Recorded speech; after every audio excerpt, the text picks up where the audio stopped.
स्वागत है आपका हमारे इस YouTube चैनल में। और आज की इस वीडियो में हम लोग पढ़ने वाले हैं क्लास 6 का चैप्टर 4 जिसका नाम है संख्याओं के साथ खेलना। इसका एक्सरसाइज 4.2। तो इसके पहले कुछ एक्सरसाइज का वीडियो अगर आपने नहीं देखा तो लिंक डिस्क्रिप्शन में दिया गया है, वीडियो जरूर देख ले। और अगर इस चैनल पर नए हैं तो इस चैनल को सब्सक्राइब करें और बेल आइकन को प्रेस करें ताकि हर आने वाली नई वीडियो सबसे पहले आप तक पहुँच जाए। तो देखिए इसका हम लोग पहला क्वेश्चन बनाते हैं। तो पहला क्वेश्चन क्या है, देखिए निम्न के सार्व गुणनखंड निकालिए। तो देखिए 4 क्वेश्चन है। पहले क्या है, 4 और 12 है, फिर उसके बाद 12 और 18, 16 64 और 36 120। तो इनके सार्व गुणनखंड मतलब इन दोनों में जो गुणनखंड समान आएगा हमें उसको लिखना है। तो इसके लिए हम लोग क्या करेंगे, सबसे पहले एक एक करके जो संख्या दिया है उनका हम लोग क्या करेंगे, गुणनखंड निकालेंगे।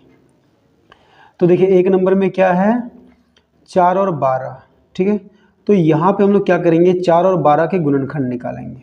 तो देखिए 4 का गुणनखंड क्या क्या होगा, हम लोग कैसे निकालते हैं। तो देखिए 1 को 4 का पहले हम निकालते हैं। तो 1 को किससे गुणा करने से 4 आएगा, 4 से, यानी कि 1 गुणा 4 बराबर 4।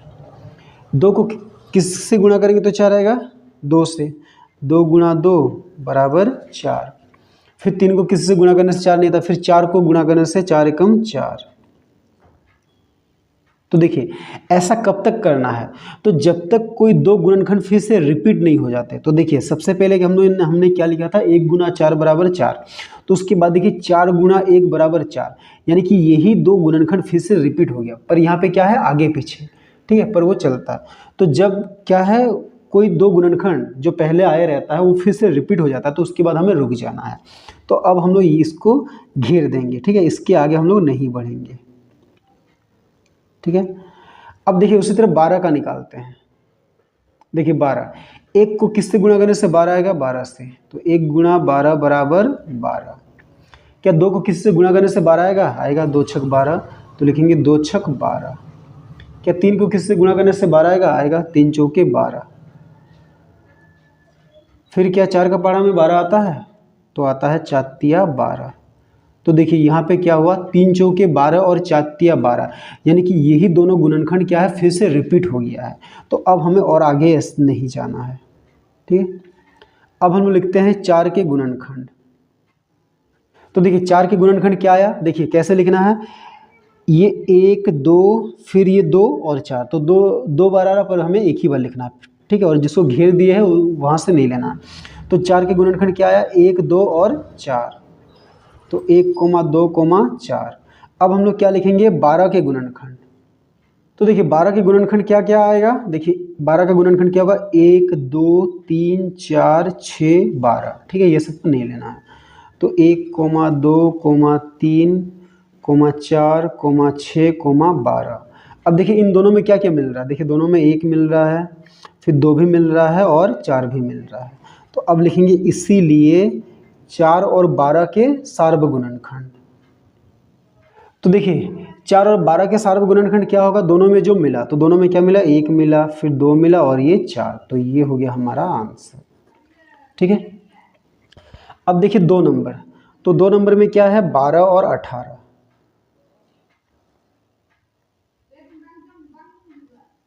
ठीक है। तो देखिए 12 का हमने यहाँ पे तोड़ा है, तो फिर से एक बार हम लोग 12 का अब गुणनखंड निकालते हैं। तो 1 गुणा 12 क्या हो जाएगा, 12, फिर 2 छक 12, फिर 3 चौके 12, फिर 4 12, ठीक है। तो और आगे हमें नहीं जाना, यहीं पे हमें रुक जाना है, ठीक है। अब देखिए इसके बाद है 18 का हम लोग यहाँ पे निकालते हैं। तो 18 देखिए 1 को 18 से गुणा करने से 18 आएगा, 1 गुणा 18 बराबर 18। 2 को किससे गुणा करने से 18 आएगा, 9 से। तो 2 9 18। 3 को किससे गुणा करने से 18 आएगा, 6 से। तो 3 छक 18। 4 को किससे भी गुणा करने से 18 नहीं आता है, 5 का पहाड़ा में भी 18 नहीं आता है, 6 का पहाड़ा में 18 आता है, यानी कि 6 18। तो देखिए ये 3 6, फिर ये 6 3, यानी कि यही दोनों फिर से क्या हो गया, रिपीट हो गया। तो हमें और आगे नहीं बढ़ना है, यहीं पे हमें रुक जाना है, ठीक है। तो अब हम लोग इधर लिखते हैं 12 के गुणनखंड। तो देखिए 12 के गुणनखंड क्या क्या आया है, 1 2 3 4 6 12, 1 2 3 4 6 और 12, ठीक है। इसके बाद क्या है 18 के गुणनखंड। तो देखिए 18 का गुणनखंड क्या क्या आया है, 1 2 3 6 9 18।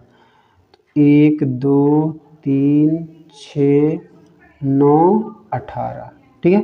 अब ये दोनों में क्या मिल रहा है, 1 मिला, फिर 2 मिल रहा है, फिर 3 भी मिल रहा है, और अच्छा यहाँ सॉरी यहाँ पे 16 लिख दिया, यहाँ पे 6 होगा, ठीक है।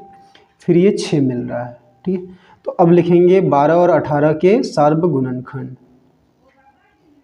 तो देखिए 12 और 18 के सार्व गुणनखंड क्या है, जो दोनों में मिल रहा है। तो दोनों में क्या मिल रहा है, 1 मिल रहा है, फिर 2 मिल रहा है, 3 मिल रहा है, और 6 मिल रहा है, ठीक है। तो ये हो गया हमारा आंसर, ठीक है।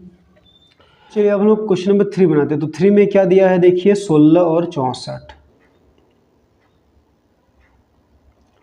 तो देखिए 16 का हम लोग अभाज्य गुणनखंड निकालते हैं। तो 1 को 16 से गुणा करने से 16 आएगा, यानी कि 1 गुणा 16 बराबर 16।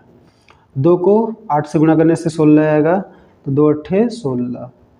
3 का पहाड़ा में 16 नहीं आता, 4 का पहाड़ा में आता है, 4 चौके 16। 5 का पहाड़ा में 16 नहीं आता, 6 का पहाड़ा में भी नहीं आता, 7 का पहाड़ा में भी नहीं आता, फिर 8 का पहाड़ा में आता है, यानी कि 8 दूनी 16। तो देखिए यहाँ पे 2 गुना 8 आया था और यहाँ पे 8 गुना 2 आया, यानी कि ये दोनों गुणनखंड क्या है, फिर से रिपीट हो गए। तो अब हमें और आगे नहीं बढ़ना है। अब क्या करना है, ये 64 का निकालना है। तो देखिए 1 को किसी भी संख्या से गुणा करेंगे तो वही आएगा, यानी कि 1 गुणा 64 बराबर कितना होगा, 64। देखिए ये 2 से जाएगा, क्योंकि इसके लास्ट में ना 4 है, तो ये 2 से भाग जाएगा। तो 2 गुणा 64 को देखिए 2 से भाग कीजिए, तो 2 तिया 6, 2 दूनी 4, यानी कि 32 को 2 से भागा कीजिएगा आप, सॉरी 32 को 2 से गुणा कीजिएगा तो क्या आएगा, 64। देखिए 3 से ये नहीं जाएगा, 3 का नियम क्या कहता है, सबको जोड़िए। 6 4 जोड़ने से 10, 3 का पहाड़ा में 10 नहीं आता, तो ये 64 3 से भाग नहीं जाएगा। 4 से 4 का नियम क्या कहता है, दोनों को भाग कीजिए। तो देखिए ये 4 से भाग जाएगा, ठीक है। आप रफ में कहीं पे आप भाग कर सकते हैं। तो 4 से इसको हम लोग भाग करेंगे 64 को, 4 एकम 4, फिर 2, फिर ये 4, 4 छक 24, यानी कि 4 गुणा 16, ठीक है। तो 4 गुणा क्या होता है, 16, तो कितना होगा, 64। 5 का पहाड़ा में 64 नहीं आता है, 6 का पहाड़ा में भी नहीं आता, 6 दाएँ 60 और 6 11 में 66 हो जाएगा। 7 का पहाड़ा में नहीं, 8 का पहाड़ा में आता है, तो 8 8 64। फिर 9 का पहाड़ा में नहीं आता, 10 का में भी नहीं आता है, 11 में नहीं, 12 में नहीं, 13 नहीं, 14 नहीं, 15 नहीं, फिर 16 का पहाड़ा में आता है, यानी कि 16 चौके कितना होता है, 64। तो देखिए 4 और 16 आया था, यहाँ पे 16 और 4 फिर से ये रिपीट हो गया, तो हमें और आगे नहीं बढ़ना है, यहीं पे रुक जाना है। 16 के गुणनखंड क्या आया है, 1 2 4, फिर देखिए 4 आ रहा पर 2 बार नहीं लिखना है, फिर 8 और 16। अब क्या लिखेंगे, 64 के गुणनखंड। तो 64 के गुणनखंड क्या है, 1 2 4 8 16 32 64।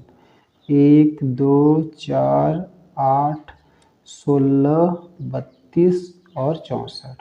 अब लिखेंगे 16 और 64 के सार्व गुणनखंड। तो देखिए 16 और 64 के सार्व गुणनखंड क्या है, दोनों में देखिए 1 मिल रहा है, दोनों में 2 भी मिल रहा है, दोनों में 4 मिल रहा है, दोनों में 8 मिल रहा है, और दोनों में 16 मिल रहा है, यानी कि 1 2 4 8 16। तो ये हो गया हमारा आंसर, ठीक है। तो चलिए अब हम लोग 4 नंबर बनाते हैं। तो 4 में क्या है, देखिए 36 और 120 है। तो पहले हम लोग क्या करते हैं, 36 का गुणनखंड निकालते हैं। तो देखिए 1 को 36 से गुणा करने से 36 आएगा, यानी कि 1 गुणा 36 बराबर 36। देखिए 36 जो है ना 2 से विभाजित होगा, क्योंकि 36 के लास्ट में क्या है, 6 है। तो 2 का नियम हम लोग जानते हैं कि इसके लास्ट में 0 2 4 6 या 8 होने से वो 2 से भाग जाता है। तो देखिए आप 36 को ऐसे भी भागा कर सकते हैं, या फिर ऐसे लिख सकते हैं 36 बटा 2। तो उसको काट सकते हैं, 2 एकम 2, 2 एकम 2, 3 से दोगे तो 1, 1 और 6 16, तो 2 8 16, यानी कि 2 को 18 से गुणा करने से 36। तो 2 गुणा 18 बराबर कितना आएगा, 36।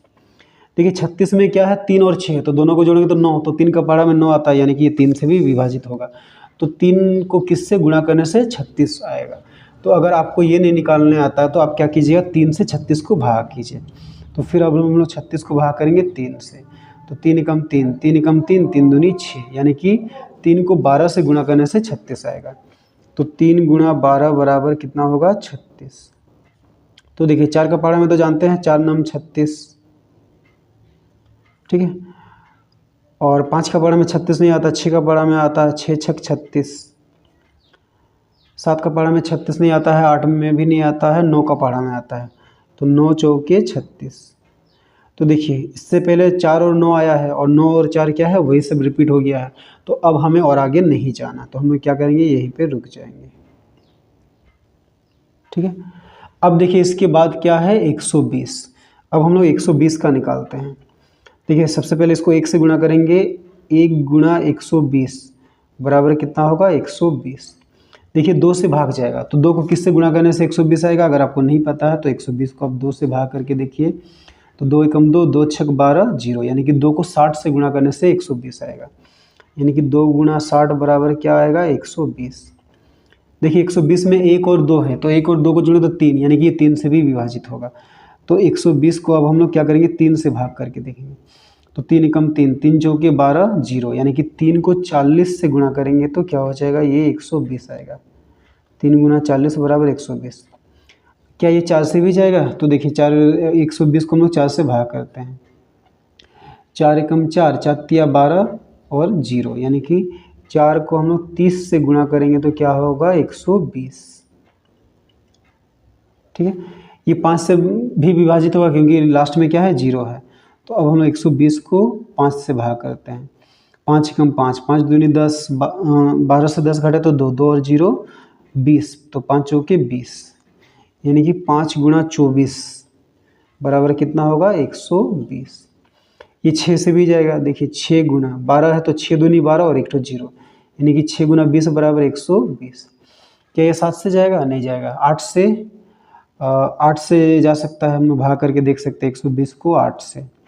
तो देखिए 8 एकम 8, 8 एकम 8, 12 से 8 गया तो 4, 4 और 0 40, तो 5 अट्ठे 8 पछे 40, यानी कि 8 गुना 15 बराबर क्या होता है 120।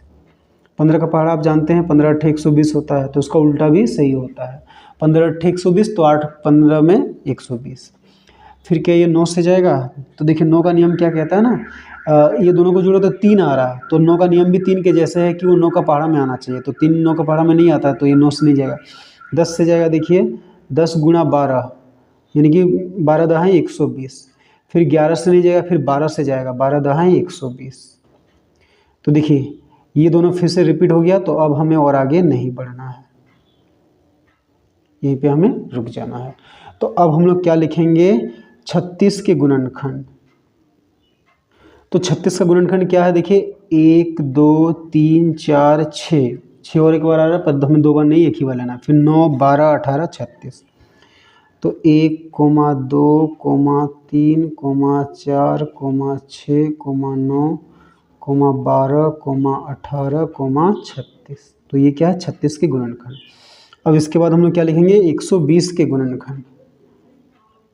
तो 120 के गुणनखंड क्या क्या होंगे, देखिए 1 2 3 4 5 6 8 10 12 15 20 24 30 40 60 120।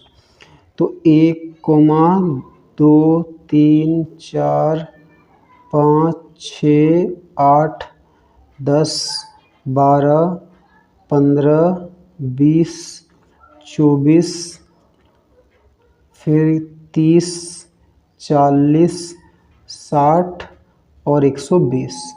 तो ये दोनों में क्या मिल रहा है, देखिए 1 मिल रहा है, 2 भी मिल रहा है, 3 भी मिल रहा है, 4 भी मिल रहा है, 6 मिल रहा है और 12 मिल रहा है। ठीक है, तो बस इतना ही 12 तक। तो अब लिखेंगे 36 और 120 के सार्वगुणनखंड। तो देखिए 36 और 120 के सार्वगुणनखंड 1 है, फिर 2 है, 3 है, 4 है, 6 है और 12 है। तो ये हो गया हमारा आंसर। ठीक है, तो चलिए अब हम लोग क्वेश्चन नंबर 2 बनाते हैं। तो 2 में भी वही क्वेश्चन है, निम्न के सार्वगुणनखंड निकालिए। बस इसमें क्या है 3-3 संख्या दिए गए हैं और पहला नंबर में 2-2 संख्या दिया हुआ था। ठीक है, तो चलिए हम लोग एक एक करके हल करते हैं। तो पहला में देखिए क्या है 8 12 और 20। तो देखिए पहले हम लोग 8 का सारा अभाज्य गुणनखंड निकालते हैं। तो 1 को 8 से गुणा करने से 8 होगा, फिर 2 को 4 से गुणा करने से 8 होगा, 2 चौके 8, फिर 3 का पहाड़ा में 8 नहीं आता, फिर 4 का पहाड़ा में आता 8, तो 4 दूनी 8, तो देखिए 2 4 आया था, फिर ये 4 2 आ गया, तो अब हमें और आगे नहीं बढ़ना है। फिर देखिए 12 को भी हमने किया, 12 का भी अभाज्य गुणनखंड निकाला था। 1 गुणा 12 बराबर 12, 2 छक 12, फिर 3 चौके 12, फिर 4 तिया 12। तो बस अब हमें और आगे नहीं बढ़ना, यहीं पे ये ख़त्म हो गया। फिर देखिए 20, तो 1 को 20 से गुणा करने से 20 होगा, तो 1 गुणा 20 बराबर 20। 2 को 2 दहाई 20 होता है,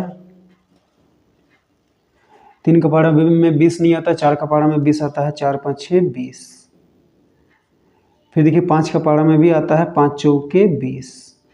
तो देखिए 4 5 6 20 और 5 चौके 20, ये दोनों क्या है, यही सब रिपीट हो गया है, तो अब हमें और आगे नहीं बढ़ना है। तो अब हम लोग क्या लिखेंगे कि 8 के गुणनखंड। तो 8 के गुणनखंड क्या आया है, 1 2 4 और 8। फिर क्या लिखेंगे 12 के गुणनखंड। तो 12 के गुणनखंड क्या आया है, देखिए 1 2 3 4 6 12, 1 2 3 4 6 12। फिर लिखेंगे 20 के गुणनखंड। तो 20 के गुणनखंड क्या है, 1 2 4 5 10 20, 1 2 4 5 10 20। अब देखिए, अब इन तीनों का सार्व गुणनखंड क्या होगा, जो तीनों में मिलेगा। तो लिखेंगे इसीलिए 8 12 और 20 के सार्व गुणनखंड। तो देखिए 8 12 और 20 के सार्व गुणनखंड क्या होगा, जो तीनों में मिलेगा। तो तीनों में देखिए सबसे पहले 1 मिला तो 1 लिखेंगे, कोमा, उसके बाद देखिए 2 मिल रहा है तो 2 लिखिए, फिर 3 यहीं पे है और कहीं नहीं है, देखिए तीनों में 4 मिल रहा है तो 4, और कुछ नहीं मिल रहा है, तो ये हो गया हमारा आंसर। ठीक है, तो चलिए अब 2 का 2 नंबर बनाते हैं। तो इसमें क्या है, देखिए 9 12 और 24। तो पहले हम लोग 9 का गुणनखंड निकालते हैं। तो देखिए 1 को 9 से गुणा करने से 9 होगा, तो 1 गुणा 9, 1 9 9। फिर 3 का पहाड़ा, सॉरी 2 का पहाड़ा में 9 नहीं आता है, 3 का पहाड़ा में 9 आता है, यानी कि 3 तिया 9। फिर 4 का पहाड़ा में 9 नहीं आता, 5 का पहाड़ा में भी नहीं आता, 6 का पहाड़ा में भी नहीं आता, 7 8 का पहाड़ा में भी नहीं आता। इसके बाद 9 का पहाड़ा में आता है 9 एकम 9। ठीक है, तो देखिए 1 9 9 और ये 9 एकम 9, तो ये रिपीट हो गया है, तो और हमें आगे नहीं बढ़ना है। फिर 12 12 का देखिए, इससे पहले हमने 2 बार गुणनखंड निकाला है, तो 1 गुणा 12 बराबर कितना होगा 12। फिर क्या है 2 छक 12, फिर 3 चौके 12, फिर क्या होगा 4 तिया 12। तो देखिए ये 3 चौके 12, 4 तिया 12, ये सब रिपीट हो गया, तो अब हमें और आगे नहीं बढ़ना है। ठीक है, अब देखिए क्या है 24। तो देखिए 1 को 24 से गुणा करने से 24 ही आएगा, तो 1 गुणा 24 बराबर 24। देखिए 2 से ये भाग जाएगा, क्योंकि इसके लास्ट में क्या है 4 है। तो देखिए 12 दूनी 24 होता है, तो 2 12 में भी 24 होगा, तो 2 गुणा 12 बराबर क्या होगा 24। फिर देखिए 3 अट्ठे 24 होता है, फिर 4 का पहाड़ा में भी 24 आता है, 4 छक 24। फिर 5 का पहाड़ा में 24 नहीं आता है, 6 का पहाड़ा में 24 आता है, 6 चौके 24। ठीक है, तो अब हम लोग क्या लिखते हैं 9 के गुणनखंड। तो देखिए 9 के गुणनखंड क्या होगा, 1 3 3 9, पर 3 हमें एक ही बार लिखना है, यानी कि 1 3 और 9। अब क्या लिखेंगे 12 के गुणनखंड।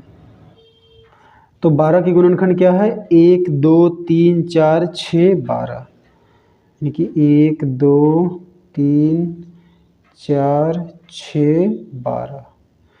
उसके बाद क्या है 24 के गुणनखंड।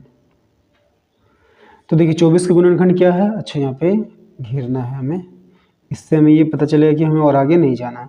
तो 24 का गुणनखंड क्या है, 1 2 3 4 6 8 12 24, 1 2 3 4 6 8 12 24।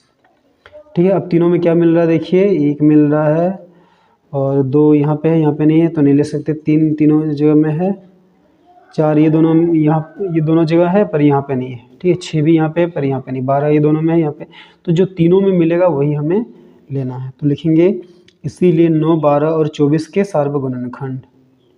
तो देखिए 9 12 और 24 का सार्व गुणनखंड, पहला क्या मिला 1 और दूसरा क्या मिला 3, तो 1 3 यही हो गया हमारा आंसर। ठीक है।